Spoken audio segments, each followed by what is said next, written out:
What's up, everybody? Welcome back to the Rapheal Davis Podcast. Got a special guest joining us. Someone near and dear to me, someone I love, someone I always looked up to, someone very respected in the basketball community across the country, across the world. It's Purdue's, let him tell it, all-time greatest point guard. A guy that checked me right when he saw me and made me know that he was the best point guard I ever put on the Purdue jersey.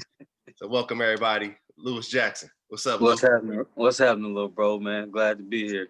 No, I'm glad to have you, Lou. What's going on with you, Lou? What's happening in your life now? What you got going?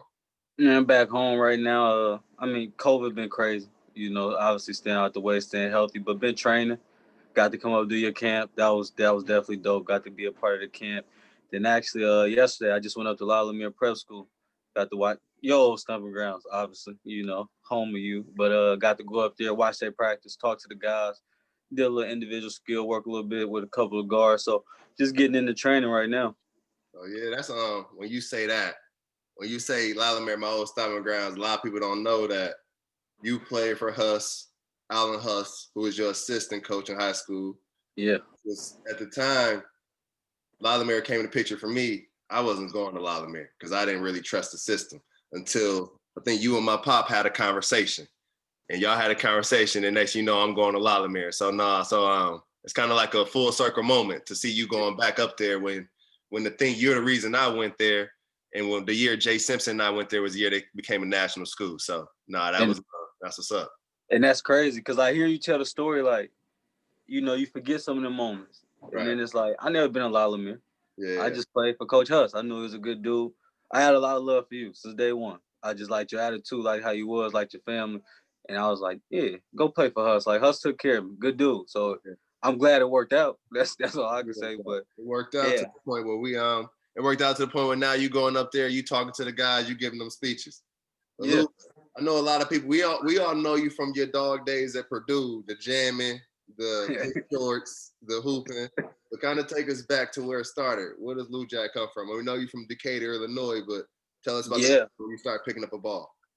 Man, I'm a Decatur, bro. Probably since about 5, 6. I mean, it's in us. Decatur, there's a lot of hoopers around here, bro. Like, that's one thing you're going to do. You going to hoop. If you got some game, you going to hoop. My uncle hoop, had other guys in the neighborhood, you hoop. You know what I mean? So, growing up, watching them cats, lights come on, 6 o'clock, 7 o'clock at night. The lights come on at the park. If you ain't good enough, watch out, man. You got to get off this court. Like, little dudes get off the court. So, it was always that thing like, man, I want to play. Like, I got to be able to get out here with these lights, man. I got to be with the grown dudes. I need to show my game, man. It just developed from that. Just the competition in my neighborhood. Everybody wants to hoop, so you had to be a go-getter.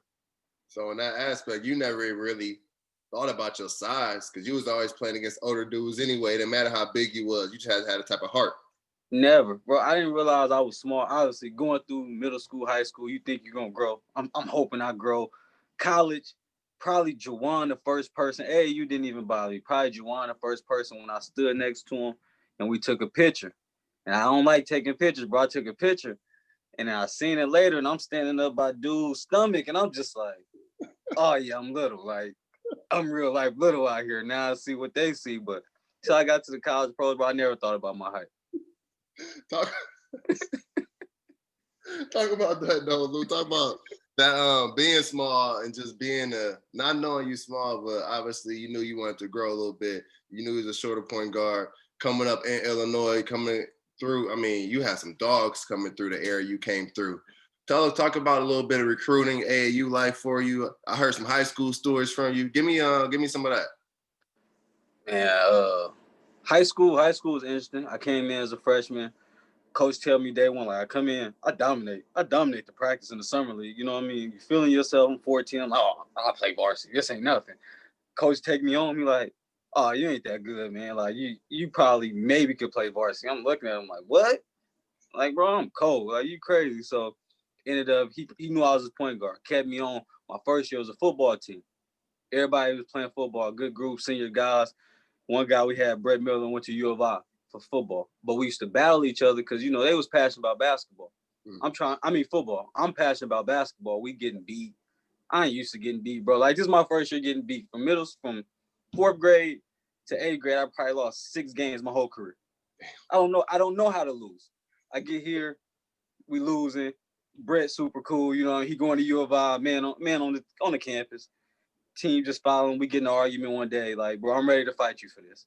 Like, I really believe in this. Like, I can go somewhere for this. And then after that, the culture kind of changed. Sophomore year, we win the conference. We tied the conference first year in like 10, 20 years. Junior year, now we getting the state recognition. We top 5 in the state, but you got D Rose them up there.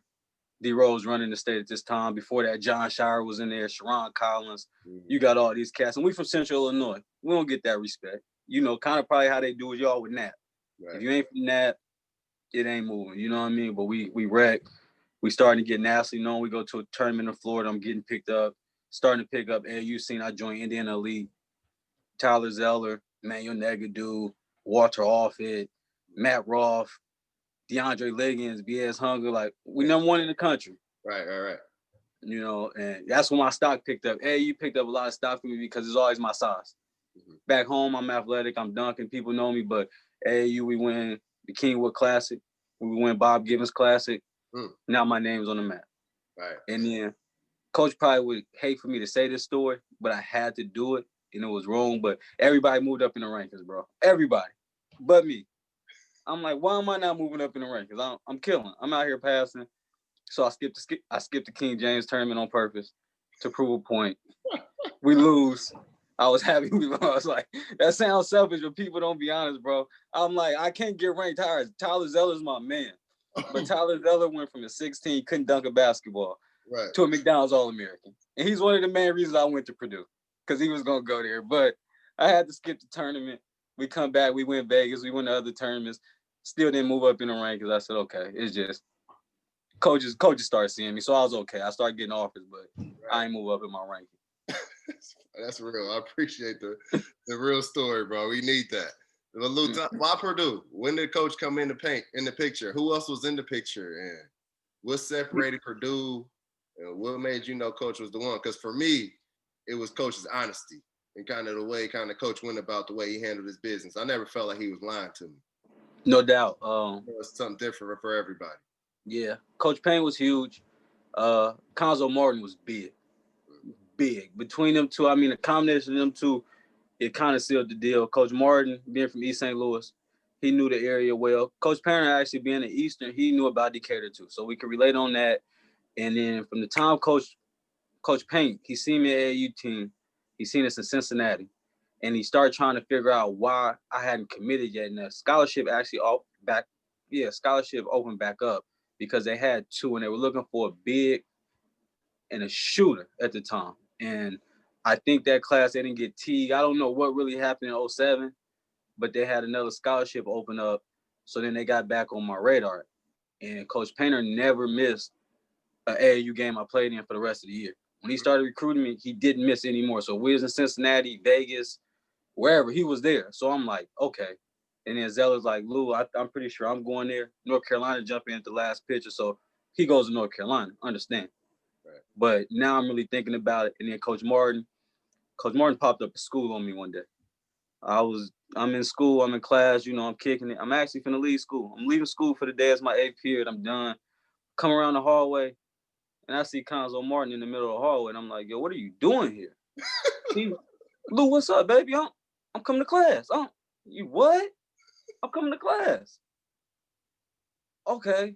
We go to class, 8th period. Teacher's super cool. Let him come in. We had speeches that day. And from then, I was like, man, this is a family. Right. Took the visit. Terrence Crump, Etwan Moore, Keaton Grant. Gordon Watt was actually still there at the time. Gordon Watt's probably the biggest dude I ever seen in the Big Ten. But I take my visit, bro. It was a family. It was family. Coach Payne wanted my mom over. Coach Martin wanted my mom over. Coach Luss. And I knew from there, I'm like, yo, this is family. Like, the relationship, Payne never lied. We was in Ross 8. Took me on my visit. We go up to the press box. He do that. And he look at me like, you like them stairs? I'm like, yeah, they cool. Oh, you ain't gonna say that when you're running the conditioning. What? You just said this to me on my visit, but I respect it. Like, you didn't lie. Like, he never lied, bro. Like, that honesty in the real family environment from the players and to the coaching staff, I was like, yeah, this is home. And it's 2 hours away. Right. My mom never missed a game. Yeah, I'm coming here. And I got an opportunity to play. That's what's up. What was that like, that transition? Because you were the man, like you said, everybody know you the man.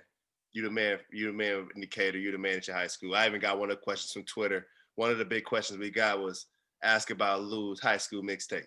It's one of the best ones. Oh, it's crazy. I feel like the internet, I'm in that era where the internet, my senior, oh my God, like if you two would have been a little bit more popular, yeah, I'd probably go viral a lot more. Like, I feel like my injury at Purdue, that foot injury, a lot of people don't realize it. It took my athleticism away from me. I was still quick, but the way I used to jump and that, yeah, like high school, I'm dunking. Like, I'm dunking on you. If I think I could try you, you come to see me dunk. Definitely. Like, that was probably, yeah. But I think the thing that was hard for people in Decatur to see my game was I played with 3 All-Americans. Like, when you go to a winning team, sometimes you just got to play your role in best. And that's what I was in AAU. I was always a true point guard, but I would get you a steal here and there. I might dunk. I would do what I do, but I was always deferring. And in high school, I deferred, but I would still probably give you 20, 30 points on the night. So people always thought I was more of a scorer, and realistically, I just did that because that's what my team needed me to do. But I was definitely a show. You definitely gonna see a show in high school if you catch me on the court. So what's that like? What's that like coming into Purdue now? You come in, because you came into the time where it was the baby boilers. Yeah. You come in, you got the baby boilers. Did you automatically, because you said you already knew that role to be that pure point guard that played with 3 All-Americans. So here you kind of come and step into that role again. Did you know that was your role at the beginning, or is that something you figured out kind of halfway through your freshman year? Because I know through your freshman year you was all freshman Big Ten. Yeah. I figured it out. Like, I think my freshman year I was a little bit more aggressive scoring. I think I was progressing in the right way with those guys. I started to understand when to take my shots, smart shots. You got to get Rob the ball. You got to get E2 the ball. You got to get Juwan the ball. Keaton, even Kramer's going to knock down shots. Name me a challenger. So you got to figure out where you can get your points. And I felt like as my freshman year was coming through, I was developing that, and I was starting to figure it out. And then after I hurt my foot, and even before that, I started to tell myself in my mind, because that was the year the Celtics just won a championship. I'm Rondo. I'm like the little cousin, the little brother. Like, I'm here, and I deserve to be here with them, but they've already established who they are. I get what you're saying. So you got to figure out like exactly what you're saying. How can you help them? But that's how I felt. I was Rondo with the big 3. Right. No, that's real. That's real. And like, talk about that. Talk about as a freshman. I mean, you doing it. You got the baby boilers. Purdue is kind of coming back into dominance, dominating the Big Ten a little bit. What's Mackey Arena like? What's playing? Mackey Arena is crazy, man. Like, my freshman year, I literally went from 3 games back to back. I might be wrong on the back to back, but I know for sure we went. Well, 4. Tyrese Rice at Boston College in Madison Square Garden.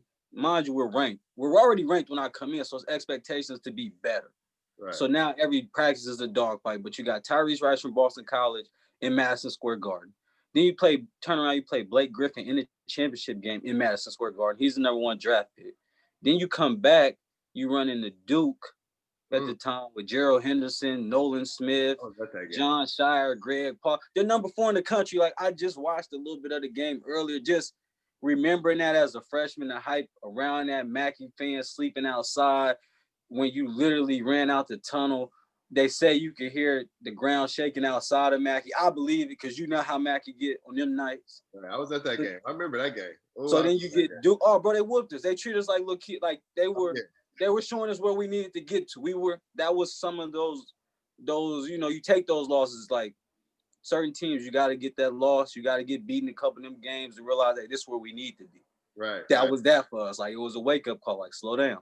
Right. And then you come out, then you see Steph Curry. Right. The next game. Yeah. It's like every game counted. It wasn't a day where you could lack off and say, oh, well, we can lose here, or, you know what I mean? Like, it was always high expectations to win since I got there. Did y'all have the same, would you say y'all had this, because when I was there, especially towards my senior year, it was more of the fans kind of helped us. The fans really fed into us. Would you say it was any games that you can remember the fans getting you over the hump or getting you up? I remember some games that, just for me in high school, I mean, I still get goosebumps thinking about it today. So what game kind of stick out to you? Man, Mackey is always the one thing Mackey fans are always into. Like, you definitely gotta know they always into it. But probably the one game that was the most exciting for me, and I didn't even get to play in it because I was hurt. When we beat West Virginia in Mackey, and I got to sit there and like when that Deshaun Butler had the ball at the top of the key, I remember Mark Wolford, the walk-on, was guarding. Like, this is how crazy it's getting in Mackey, and the ground is shaking. They get a turnover violation. You just hear the ground shaking. Like, bro, no lie, I've never told nobody. It's like, emotionally, I had a tear of joy because I knew, like, I wanted to be out there for that feeling. Yeah. Like, you know, like that feeling was like, yo, this is a moment. Like, the ground shaking, and I'm witnessing, and I'm watching the players feed off of it. You know how Coach Payne get the pump, man. Yeah, that's probably the best one. Michigan State College game day, great, but yeah, that's it. That's what's up. Let's pivot a little bit because normally halfway through we normally start to ask some questions in there. Throw some questions from Twitter. Okay. So one of the big ones. This is one of the ones I always had because I even modeled the way I dressed a little bit. Well, how did you play in the big shorts? What was that with the big shorts? Paint never they never told you to get a smaller size? Never told me get a small size. One, I'll say it's from where I grew up at. You know, like when my era, kind of the baggy shorts, at least it was cool. Like, you needed to have your shorts over your knees where I was from. Oh, yeah, that's how we hoop. That's how we hoop. Like, how kids nowadays, I ain't knocking them, but how they got their short. No, we not doing that. Right. You know what I mean? So that's just from my neighborhood. That's how all my homies hoop. So I was comfortable like that. Right. And then in high school, we wasn't a good program, so our shorts were okay. But a medium in our shorts, your thighs gonna be showing type. Like, everybody want the big shorts. You know what I mean? So we only had 2 pairs of them. Right. So I had to wait through high school. My senior year, I deboed. I'm like, all right, I'm getting a pair this year. And you, Tyler Zeller, complaining about his shorts. He's 7 foot. He want them shorter. Hey, man, give him here. Give him here for me. I'll take him, you know. And then when I got to Purdue, I didn't know this. I didn't know, you know, like, we're in man sizes now. Like, I'm forgetting the 7-footers, right. 6, you know, the lengths is different. I'm still thinking like a high school kid when they send the slip out. Oh, yeah, let me get like an XL. Or like, I'm cool with these. And Coach never said nothing. I guess I didn't turn the ball over. Coach didn't have a problem with it. That's right. That's probably the best answer. I ain't turn the ball over. Yo, true.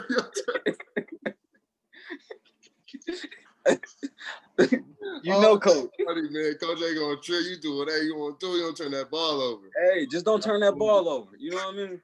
Hey, so another one came through, and this was this was a little bit about the Big Ten. And I want to know this too, because I seen you go get some dogs in the league. Who was that game where you was looking at that scouting report and you was looking over at Etwine, you was looking over at Kramer, or even if you was looking over at Tyrone or somebody, he was like, all right, this is my one. For me, it was always, especially towards my later years, we got Michigan State on the schedule. I may not score, but the person I'm guarding, he ain't gonna score neither. Yeah.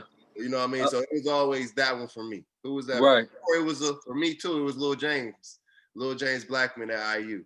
Like, okay. Middle school with him. He was 6th grade, 8th grade. We had to keep that type of relationship even in college. Right, for sure. Who was that for you? Probably Michigan State. Michigan State definitely is that game where Michigan State, bro, it's a dog game. If you're not a dog, like, go home. Like, go on, tell coach you don't want to get in. Like, you know, we don't got time. We in Mackley or the Breslin Center. And most of the time, both of them games count for the Big Ten championship. Right. I've never played in a game with Michigan State where it didn't count for a Big Ten championship. But Kalen Lucas, oh my God, like, people don't understand. If he don't tear his Achilles his junior year in the NCAA tournament, Kalen Lucas is probably easily a top 20 guard. Like, when you see all the guards that's done came after Kalen Lucas, like, he set that precedence. Like, he probably would have won Big Ten Player of the Year a couple years if he stayed healthy. But that was the guy, like, yo, this is a dog fight. Like, the scouting reports sound good, but me and him got to go at each other. And for me, it was like, after my freshman year, the acknowledgement, he knew, like, he had to come compete with me and let me know, like, I belong. He know I belong. Right. But he was a dog. Yeah, I played with him in China. Dog. You know what I mean? Dog, bro. Like, just a legit dog. Trayvon Hughes, that was a freshman. He was tough. Crafty, New York, got plenty of Wisconsin system, Wisconsin definitely gonna always run a ball screen with 10 seconds left. I know I gotta guard this. I never got time off. And probably the third one, just because he's shooting when he gets in the gym, Taylor Battle. Oh yeah. His state record might not be good, but Taylor Battle is trying to give you 30 every night. Every night. As soon as he crossed that line, it's like, all right. Like, yeah, so they're probably them three. Yeah. What's that? And what's it like though? Because you came in, I mean, it kind of came in, you brought an energy that made guys respect you. I mean, even the coaching staff. So what's it like being a young guy, kind of not necessarily, you may not necessarily be the entire voice of the team, but you know you have respect. But then you get a little bit older, you become a sophomore, you become a junior. Paint kind of gives you the reins of the team. And kind of LEW JACK run my show. Even though you playing with 3 NBA players. Yeah. You kind of running that show. What's that like running Paint show? Man, it speak volumes because Paint ain't gonna let nobody just run the show. In my first year, obviously I got mad respect for all my teammates. You know what I mean? I'm the baby. I'm trying to figure it out. We lose 2 games. We lose our first 2 Big Ten games back to back. Paint bring us in the locker room. He got the board. He got the board on the list. He finna tell you what he expects from you, what you're doing wrong, and you need to figure it out. He get to me, hey man, you're not no baby no more. You need to speak up. Yeah, you tried to be cool and play your role. You need to speak up, lead the team. And from there, it worked because Etwan, Rob, Juwan were more soft-spoken in a sense, like they led by action.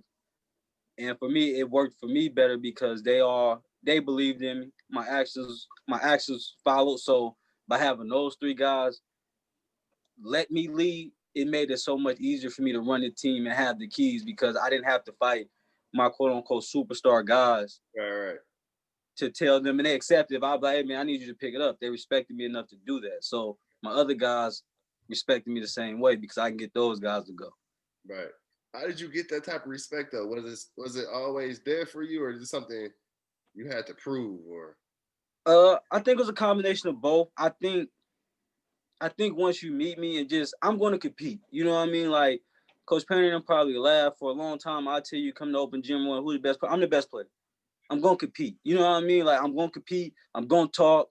I'm going to stand on what I mean. So I think for those guys, it was like, I like this. Like, I like this in them. Like, and it allowed it because my game backed itself up as well. I just wasn't out there talking. Right. And then being able to go through the wars with them as a freshman, it gained their respect because now they see, okay, he's battle tested and he was able to really do this with us. And that's all it was about, was earning their respect through my play. And now through that respect as a freshman, it kind of puts you in. You're a freshman in college. I'm a freshman in high school. And I see you as a freshman, knowing you're a freshman. I know who you're playing with. So I see you earn that respect. And for me, I wanted to earn that type of respect in locker rooms. So I always tell people that I would come into the campus. I knew Smooch can go out in there and get you 30. I was at the Ohio State game at home. I was there. I saw it. You know what I mean? Right. But it's kind of that. When I come in the locker room after that game, and Lou tell me, don't go into that cooler, go into that one. It's just, you know what I mean? Yeah. That's who I wanted to be in the locker room. That's kind of who I always stayed even when I was at Purdue. Because Lou, I mean, your leadership bled, even when we come last place in the Big Ten, you hit me up, hey man, y'all on some bullshit. Yeah. What's going on in that locker room? You know what I mean? So that led me to the years when after I leave, I hit the guys up, hey, y'all tripping. You know what I mean? So what you put in from Decatur to your freshman year is huge. It still lives at Purdue. I mean, I appreciate it. The fans appreciate it. I know young guys right now, they may not understand it, but they definitely appreciate it. So, but you leave Purdue, Lou, you go play. Yeah. About that professional experience. I know you spent some time overseas. I know a few people asking questions about that. I want to know about that too. I spent a little bit of time in China. Not like you did, though. I was only there for about a couple of weeks to a month. What about you? Professionally was crazy.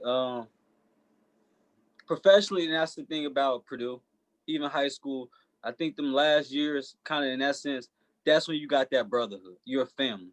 Mm-hmm. And at Purdue, you know what I mean? I played with guys, even though they were professionals, everybody wanted to see each other succeed, and it wasn't any selfishness. Like, Jawan didn't care if Etwan got 30 tonight. Rob didn't care, vice versa. Nobody cared. If I had a good night, nobody cared. So professionally, you get out there, now you're playing with guys.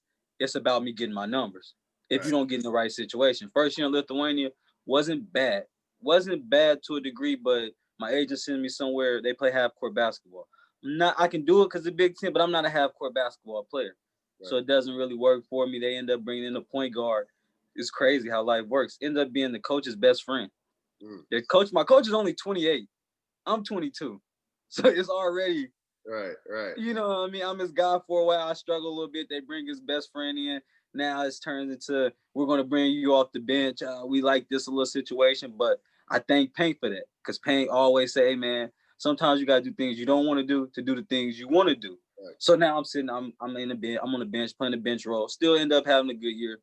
Second in the league in assists. Cool. We end up being second round. Lithuanians, just living was terrible. Just trying to adjust. Nobody speaks English. We got a McDonald's, a Chinese restaurant, and some pizza restaurant. The only three things we could eat. Everything closes at 10. So that was, you know what I mean? But the love of the game will keep you around. You're trying to do it for the love of the game. So that year goes. Next year I go to the D League. D League, it's the dog league. I don't care what nobody says. Like people disrespect it, like disrespect players.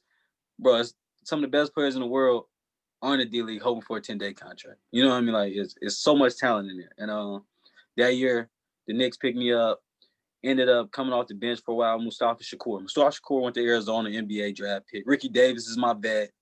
Jeremy Tyler's out there. Scott Suggs, CJ Leslie, Chris Smith. Like, it's ridiculous. Like, Sean Singletary. It's ridiculous. It's all dogs. Like, you know what I mean? You can lose your spot. And ended up playing well, ended up starting middle of the year, ended up leading the league in assists. I broke the D-League record for 10 assists or more consecutively for 10-plus games. I think I got to like 13 or 14. I hold the record for that.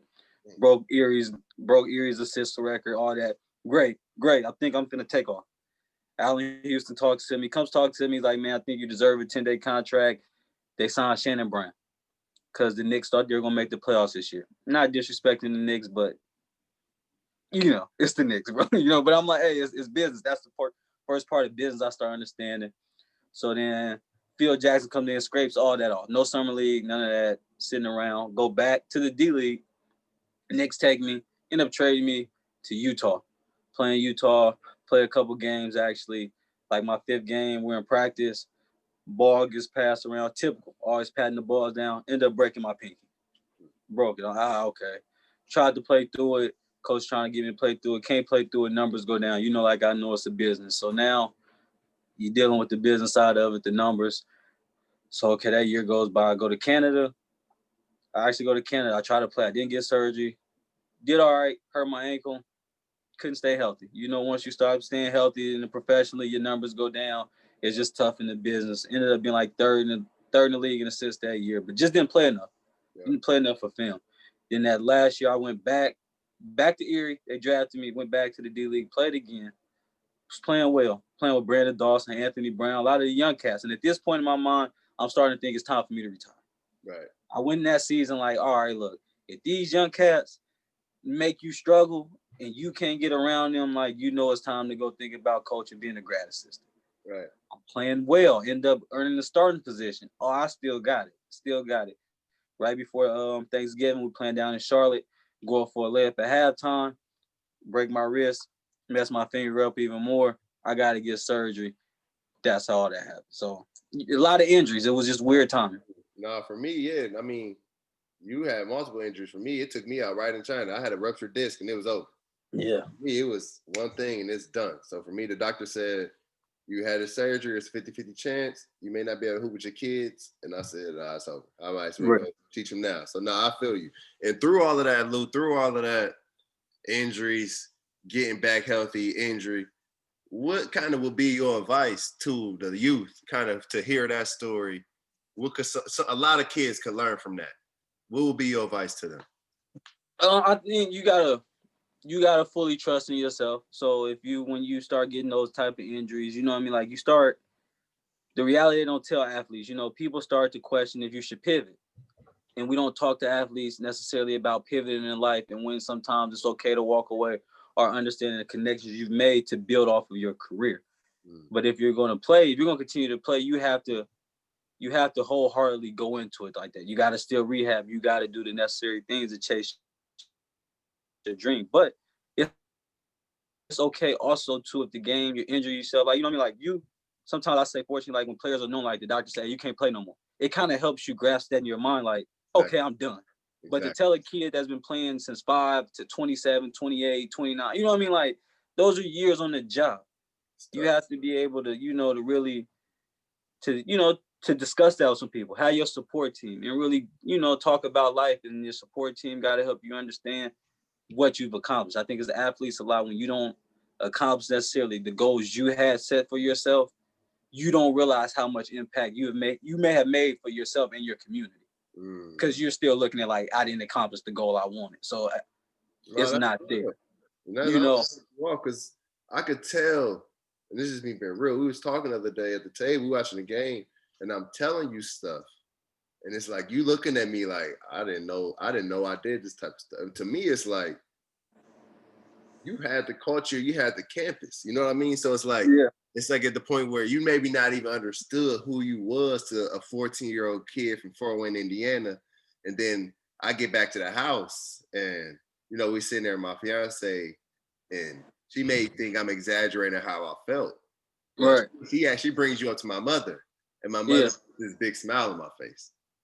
And she even goes back to a story of my senior year in high school. You point out, everybody on staff is love, and everybody on campus is love.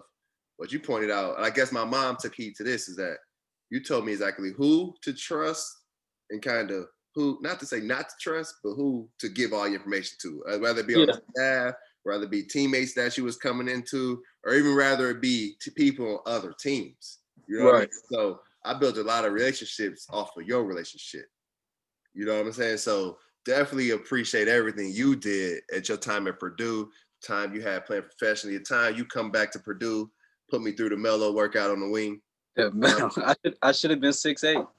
If I would have been 6'8", everything I showed you would have worked. If I was 6'8", like I could do it back at the crib, bro. I got a crazy mid-post game, all that. But in reality, they not letting me post up. They not letting me play like Melo. But Lou, what's next for you? What's some things that you want to set out to do? Some things that I know you said you want to get into training, you want to get into coaching.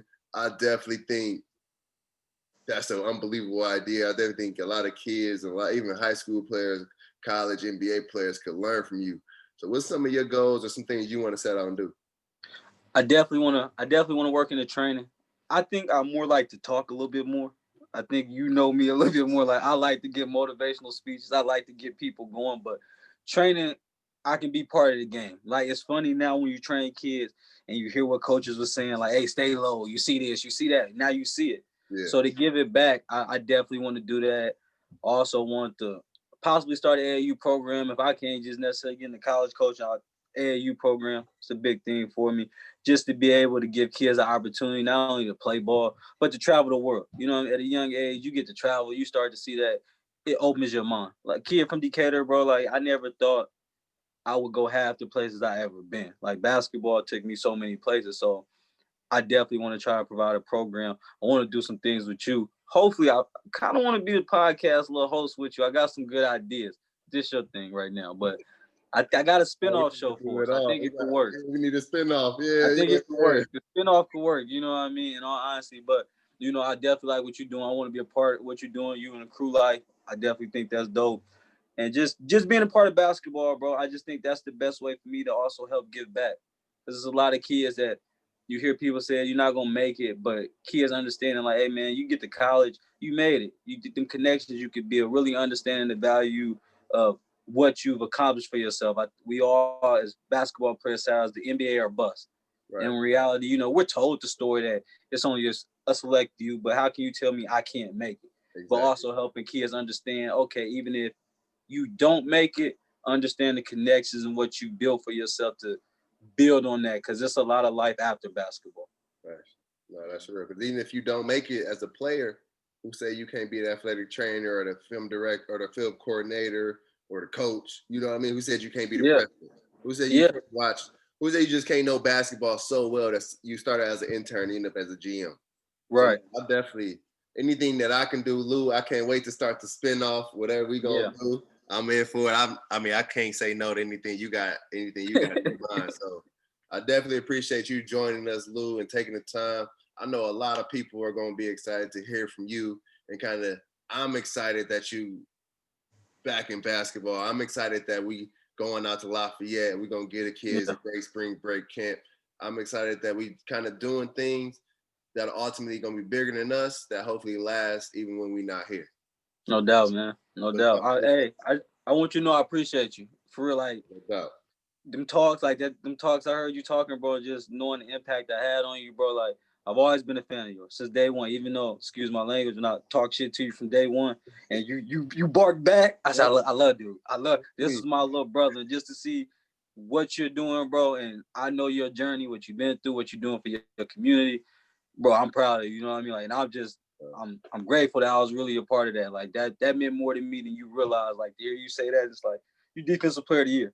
Like, to me, that's still a big honor, bro. I've never been defensive player of the year. Yeah. Like, you know what I mean? But everything you accomplished, bro, I'm super proud of you. The way you take care of the locker room, come back, bro. That mean a lot to me, bro. Yeah. Like, I'm very honored to know I had a part in your life like that. A big part, man. A big part. I don't think I go to Purdue if you're not the starting point guard. I don't think I go to Purdue if I'm not 14 in that elite camp. I'm with my mom, and I said, hey, man, he got on Jordans. And he give me the ball every time. He don't care. Score. I remember I told you the two things I remember about that league camp. I looked at you because in my mind I was already the best coach. Nobody's gonna beat me. If I can get Rapheal Davis, you give me the best player, the second best player in here, we're not losing. Yep. And I looked at you and I'm like, these camps, this is an elite camp. This is not the camp where, hey, everybody got to play. Hey, listen, if you don't come out here and go get a bucket every time, I don't want to talk to you. Nope. There's nothing else to talk about. I know what you're here for. And your mom, I know she had a towel. Somebody spilled something on the court. Hey, we need that wiped up. I looked at her. I said, can I please use your towel? She said, no, this is a fresh towel. I said, Ma, I promise you, I will get you a great towel before you leave campus. And she gave it to me. But just that mom look, she reminded me of my mom, bro. I enjoyed that. I enjoyed that camp when you came. She always respected you ever since. I mean, you don't understand, Lou. But nah, we appreciate you, man, everything you did for us, everything you continue to do, everything that we gonna do in the future, bro. No doubt, bro. Appreciate you.